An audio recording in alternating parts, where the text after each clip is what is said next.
Unfortunately, when it comes to the Wicker Man, if you were to walk up to a stranger in the street and say, "Hey, have you seen the Wicker Man?" this is probably the thing they're thinking of. Nick, can you just please go back to stealing the Declaration of Independence? Please. If you can't tell from my demeanor, I have no patience for the 2006 version of The Wicker Man. It's terrible. In a vacuum, it's really bad. But it's even worse when you compare it to the movie that it was being remade from. 1974's The Wicker Man, which is a masterpiece. It tells the story of a police officer played by Edward Woodward. He travels to a remote island off the coast of Scotland, looking for a little girl who has been reported lost. However, as soon as he reaches the island, he encounters an incredibly bizarre cult led by Lord Summerisle, played by Christopher Lee. It's heavily implied that this cult are Satanists, however, it is never outright said. Let's just say they're very keen on wearing animal face masks. That's all. And basically this movie is a slow-motion train wreck. Things get worse and worse and worse until you get to one of the more shocking endings in movie history.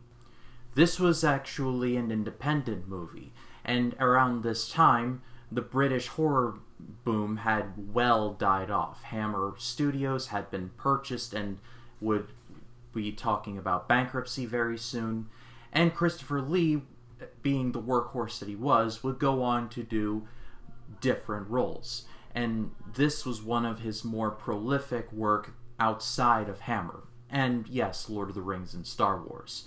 He was so passionate about making this movie that he even worked for free to get the movie across the finish line.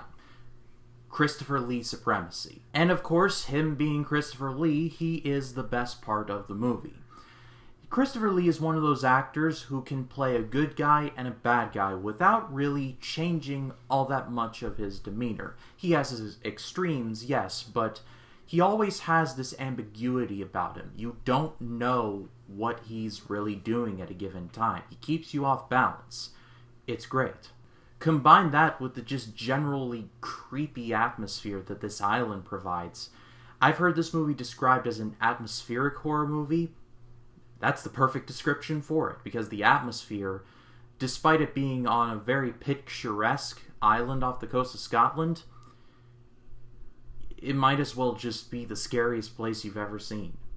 And like I said, this movie builds and builds and builds and builds to when it finally gets to the ending. And yes, it is very much a twist ending. However, that's what makes it awesome. I dare not go any further than that. You just have to go see it for yourself. But yeah, it's pretty intense. And like I said, at the end of the day, if all you know about The Wicker Man is the terrible Nick Cage version, do yourself a favor and watch the original version. It is better than that movie in every conceivable fashion, and in a vacuum, it's one of the more underrated 70s horror movies. It's fantastic. Seek it out.